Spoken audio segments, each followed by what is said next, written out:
Assalamualaikum warahmatullahi wabarakatuh. Alhamdulillahi rabbil alamin. Wa usalli wa usallim ala al-mab'uthi rahmatan lil alamin, Nabiyyina Muhammadin wa ala alihi wa sahbihi ajma'in, amma ba'd. Ikhwatal Islam, para pemirsa dan siapapun yang mendengarkan suara ini, semoga Allah berikan kebaikan dan taufik kepada kita. Pada kesempatan ini, insyaallah ta'ala kita akan membahas tentang satu tema atau topik yang penting untuk kita ketahui di dalam syariat agama kita, yaitu tentang posisi adat, tradisi, budaya di dalam pandangan syariat Islam. Salah satu kaedah yang diketahui yang disepakati oleh para ulama, para ulama usul atau para ulama fiqih, bahwasanya di antara kaedah asasiyah yang disepakati oleh para ulama adalah al-adatu al-muhakamah. Bahwasanya adat itu bisa menjadi sumber hukum bagi di tengah masyarakat. Adat bisa menjadi sumber hukum di tengah masyarakat. Sebagai muqaddimah, perlu diketahui bahwasanya agama kita Islam adalah agama yang baik dan sempurna. Agama kita tidak datang untuk menghancurkan, menghabiskan tradisi dan menghapuskan budaya, tidak. Akan tetapi agama kita Islam datang sebagai untuk meluruskan tradisi dan budaya. Ketika Islam datang yang dibawa oleh Rasul yang mulia Nabi kita Muhammad sallallahu alaihi wasallam, datang di tengah tradisi orang-orang Arab jahiliyah yang beragam, baik itu tradisi dalam keyakinan, tradisi dalam ibadah dan muamalah, yang sebahagian besarnya adalah buruk, namun bukan berarti semuanya, dan sebahagiannya juga ada yang mulia. Yang mulia, yang baik dan tidak bertentangan dengan syariat dibolehkan oleh Rasul kita SAW. Seperti kebiasaan orang-orang jahiliyah dahulu yang mereka terkenal dengan adatnya atau tradisinya suka menjamu tamu. Mereka adalah orang yang karam, yang sangat memuliakan tamu, siapapun tamu itu. Dan ini tidak bertentangan dengan syariat, dan itu pun juga dipakai dalam syariat agama kita. Bahkan dimotivasi. Sangat banyak ayat-ayat dan hadis yang sahih menyatakan bahawa saya memberi makan adalah salah satu, menjamu tamu adalah salah satu di bagian agama kita. Dalam hadis yang sahih Muslim, Rasulullah SAW mengatakan, "Man kana yu'minu billahi wal yawmil akhir falyukrim dhaifah." Siapa yang beriman kepada Allah dan hari akhir, hendaklah kalian memuliakan tamu. Dan ini adalah tradisi yang ada di zaman jahiliyah. Ketika Rasul datang SAW, tidak dihapus tradisi ini. Tapi ada tradisi-tradisi yang justru bertentangan dengan syariat dan akal sehat manusia. Seperti tradisi penyembelihan kepada selain Allah, Kemudian tradisi membunuh anak, tradisi berpacaran, tradisi perzinaan, tradisi perjudian, mabuk dan yang lainnya. Ini juga adat dan tradisi di zaman jahiliyah. Bagaimana sikap Islam? Apakah Islam membenarkan? Ataukah Islam hanya senyum-senyum saja? Ataukah Islam main aman? Tidak. Ternyata Islam menghapuskan dan meluruskan serta mencarikan tradisi yang diridai oleh Allah Subhanahu wa taala. Demikian juga berlaku dari dahulu sampai sekarang, sehingga para ulama kita menetapkan sebuah kaedah asasiyah di dalam qawaid al-fiqhiyah, di antaranya adalah al-adah al-muhakamah.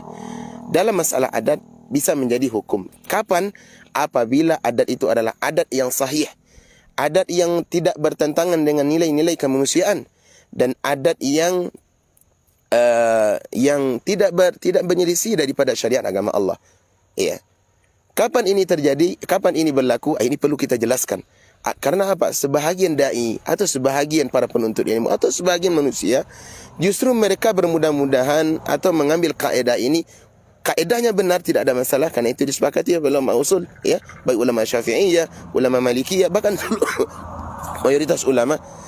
Tetapi sebahagian orang justru saking bersemangat menjadikan kaedah yang benar ini untuk tujuan yang buruk. Apa itu? Yaitu mereka ingin menghalalkan tradisi-tradisi yang berkembang di tengah masyarakat, sementara syariat agama kita melarang hal yang seperti itu.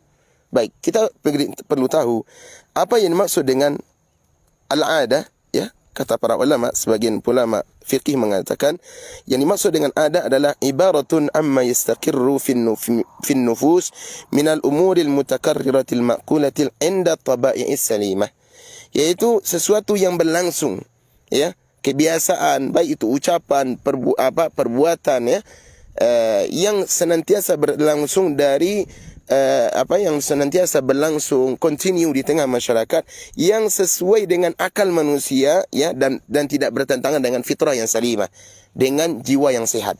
Perhatikan, dengan jiwa yang sehat. Berarti apa? Yang dimaksud dengan adat di sini adalah adat yang sahih, adat yang benar, adat yang tidak bertentangan dengan syariat dan tidak pula dicela oleh tabiat manusia.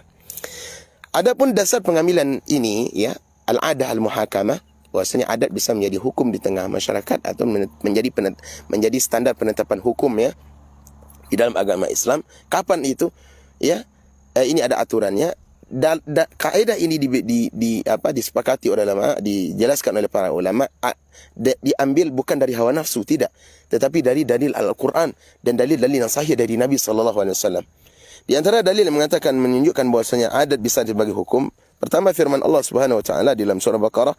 Allah berfirman, ya, pada ayat yang ke-228, walahunna mithlu alladhi alaihinna bil ma'ruf, dan bagi para istri itu mereka mendapatkan hak daripada suaminya sesuai dengan yang ma'ruf, ya. Dan ini mungkin seperti nafkah, ya, nafkah bagi yang wajib diberikan oleh suami kepada istri sesuai dengan yang ma'ruf. Apa yang ma'ruf? Yaitu sesuai dengan uruf, sesuai dengan kebiasaan masyarakat, tradisi masyarakat di sana, kondisi masyarakat di sana.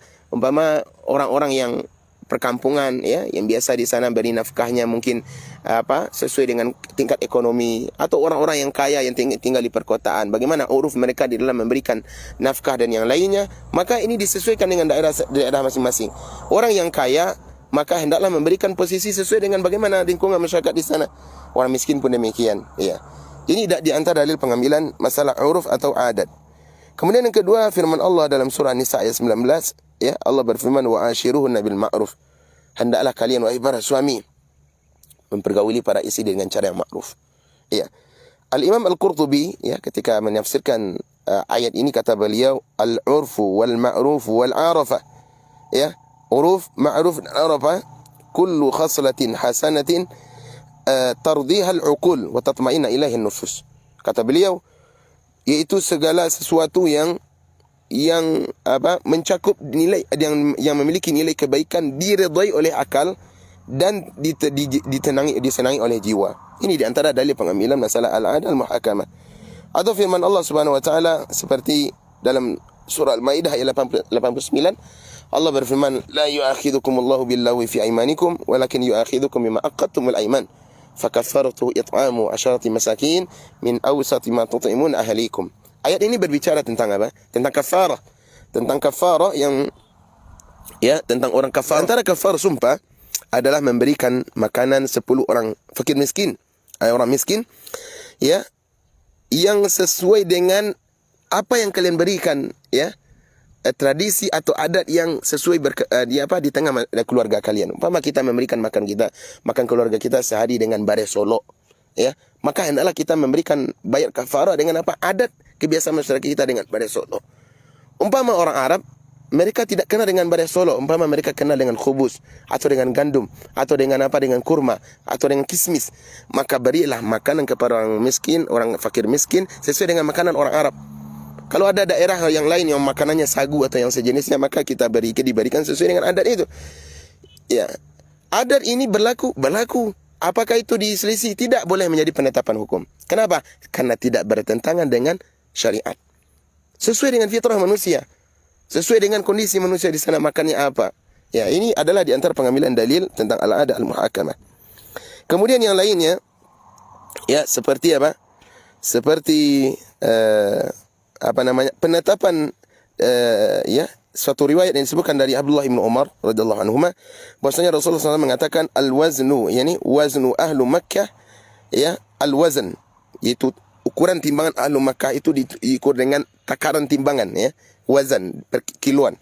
Wal mikyal, mikyalu ahli Madinah. Adapun mikyal, ya, bagaimana satuan cara mengukur, atau timbangan penduduk Madinah disebut dengan al-kailan oleh Rasulullah SAW, ya, sesuai dengan adat kebiasaan penduduk Madinah dan penduduk Makkah.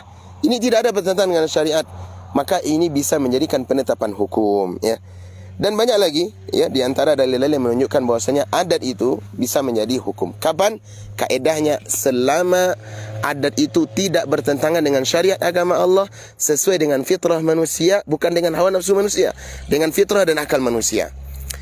Adapun pengambilan kaedah ini ya, penetapan kaedah ini tidak bisa difahami dengan serampangan sesuai dengan hawa nafsu para sebagian kita manusia. Tidak. Kaedah ini adalah adat yang apabila tidak ada nas syariat menjelaskan tentang itu. Satu, yang kedua tidak ada bertentangan dengan nas yang ada. Ya. Contoh kalau di negeri kita umpama seperti adat masyarakat kita adalah seperti adat beralek memberi makan. Ini adat di negeri kita. Maka hendaklah kita lariskan, hendaklah kita hormati. Ya. Atau contoh yang lain di suatu masyarakat umpama masyarakat di situ kenal kalau solat itu mesti pakai sarung. Ya, pakai baju piyama, pakai peci, dan itu adalah termasuk standar kesopanan. Maka tidak boleh kita milisi adat di sana. Kalau bisa jangan pakai gamis. Gamis adalah salah satu pakaian yang baik.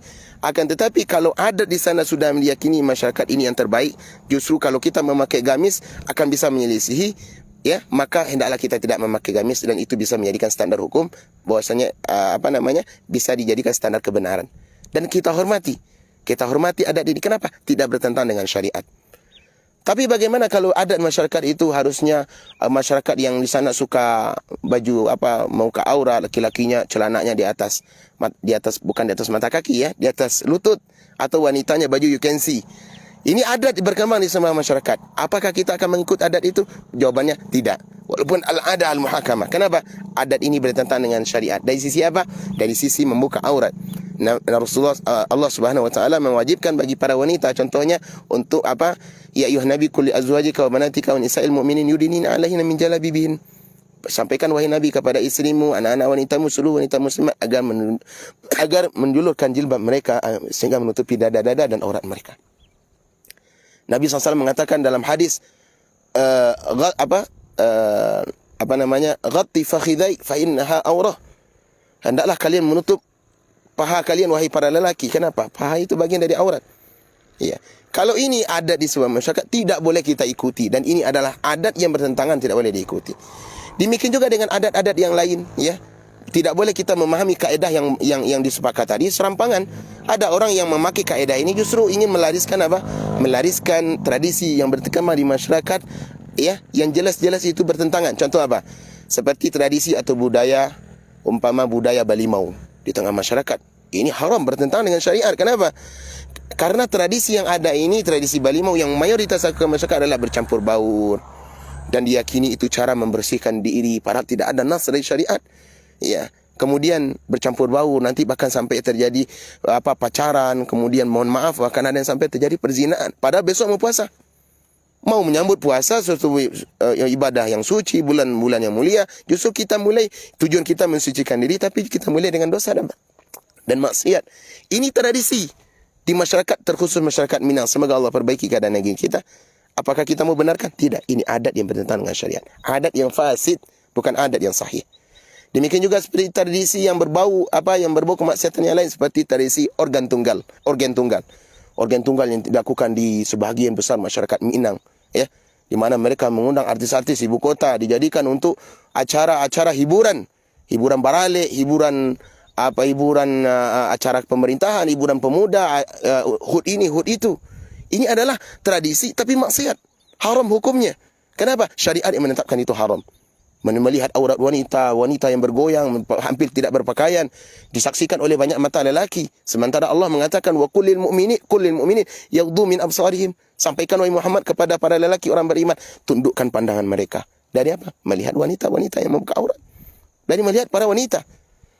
Ini sekarang ada wanita biduan yang pakaiannya seksi, naudzubillah, kemudian kita tonton bersama-sama dengan goyangannya yang erotis, kemudian disusut dengan lagu-lagu, bahkan ada khamar di dalamnya, bahkan tidak jarang terjadi permusuhan, pertumpahan darah, bahkan terjadi bunuh-bunuhan, terjadi maksiat perzinaan. Ini adat. Apakah anda mau benarkan wahai saudaraku? Ini adalah adat dengan berdalil al-adah al-muhakamah? Tidak. Ini adalah pendalilan anda yang keliru. Dalil anda kaidahnya benar, tapi otak dan pemikiran anda salah dalam memakainya. Demikian juga adat-adat yang berbau agama, seperti tradisi yasinan, tradisi tahlilan. Sebagian para dai menjadikan kaedah ini sebagai apa? Al-adah al-muhakamah, ini adat, sudah tradisi dari nenek moyang kami. Ini bukan adat, ini adalah agama yang jadikan sebagai sesuatu tradisi yang bersalah sesuai dengan apa? Dengan aturan mereka sendiri. Syahwat manusia dibuat harinya, jumlahnya, cara membacanya, tujuannya untuk orang meninggal dunia dan yang lainnya. Ini adalah tradisi. Apakah kita mau benarkan? Tidak. Ini agama yang dijadikan tradisi namun dengan cara tertentu. Dan ini hukum asalnya adalah haram untuk kita lakukan. Atau demikian juga tradisi yang lebih parah, tradisi kesyirikan. Tradisi tolak bala, tradisi meminta kepada roh, tradisi meminta ke kuburan. Ini tradisi yang sebagai masyarakat kita menganggap ini adalah bagian dari agama. Tradisi kata mereka, nenek moyang mereka. Iya. Atau tradisi badabui, tradisi menghantam-hantam badan dengan benda-benda tajam. Tradisi meminta keberdukunan. Tradisi, saudaraku. Tapi apakah anda mau ikut membenarkan perbuatan ini? Ini adalah haram, syirik. Hukumnya dilarang dalam agama kita. Anda yang melakukan terjatuh pada kesyirikan. Dan orang yang melakukan terus anda tidak menegur, bahkan anda ikut membela, walaupun anda tidak pelaku utama, maka anda sama hukum dosanya dengan orang yang melakukan. Kenapa? Orang yang melakukan dosa maksiat, terus kita tidak mencegah, justru kita meridai walaupun kita bukan pelaku, maka kita termasuk kepada orang yang melakukan dosa. Apa dalilnya? Dalilnya firman Allah Subhanahu wa taala, ya, di dalam Al-Qur'anul Karim pada surat surat Asy-Syams, Allah menceritakan tentang pembunuh orang yang memotong kuda memotong unta Nabi Saleh. Siapa yang memotong adalah seorang lelaki di antara mereka yang bejat yang bernama Qudar bin Salif. Dan dia memotong dengan tangannya sendiri, dengan tangan yang penuh dengan dosa. Kemudian Allah mengatakan apa? Fa'aqaruha fadamdama alaihim rabbuhum bidzambihim fasawwaha. Mereka semuanya ikut memotong daripada membunuh unta Nabi Saleh. Padahal yang membunuh berapa orang? Satu orang. Kenapa Allah mengatakan fa'aqaruha? Ada waw jamak menunjukkan ini apa? Semuanya. Kenapa demikian teman-teman? Karena semua masyarakat di sana atau kelompok tokoh-tokohnya semuanya ikut ridho dengan perbuatan itu. Maka hati-hati anda wahai saudaraku. Jangan sembarang letak mengambil kaedah syariat. Kaedah yang disepakati ulama bukan tidak boleh anda fahami sesuai otak dan hawa nafsu anda. Benar para ulama menyepakati kaedah ini, tapi tidak bisa dipakai serampangan. Apakah dengan kaedah al-adah al-muhakamah anda ingin menghalalkan tradisi syariat, tradisi perdukunan, tradisi kesyirikan, tradisi tolak bala, tradisi organ tunggal, tradisi maksiat, tradisi balimau, tradisi yasinan yang berbau syariat, sementara Nabi SAW tidak pernah menetapkan? Apakah anda lebih baik daripada Rasul? Bertakwalah kepada Allah wahai saudaraku. Agama ini adalah agama yang mulia, agama yang sudah dipahami oleh para ulama dan dijelaskan kaedah dengan baik. Tidak boleh serampang sesuai dengan nafsu anda. Terkadang kaedah benar namun tujuan salah.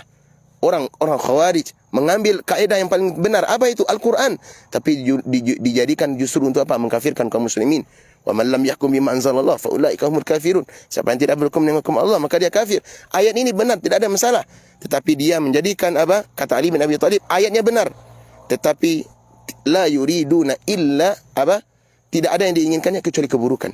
Iya, yang diinginkan dari ayat yang sahih, dari ayat atau dalil yang sahih atau kaidah yang disepakati adalah keburukan.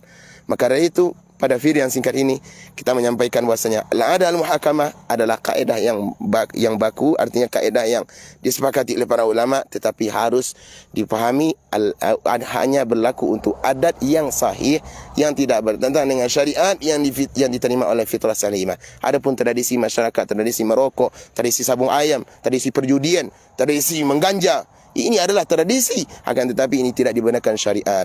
Wallahu taala alam bissawab. Semoga bermanfaat. Wassalamualaikum warahmatullahi wabarakatuh.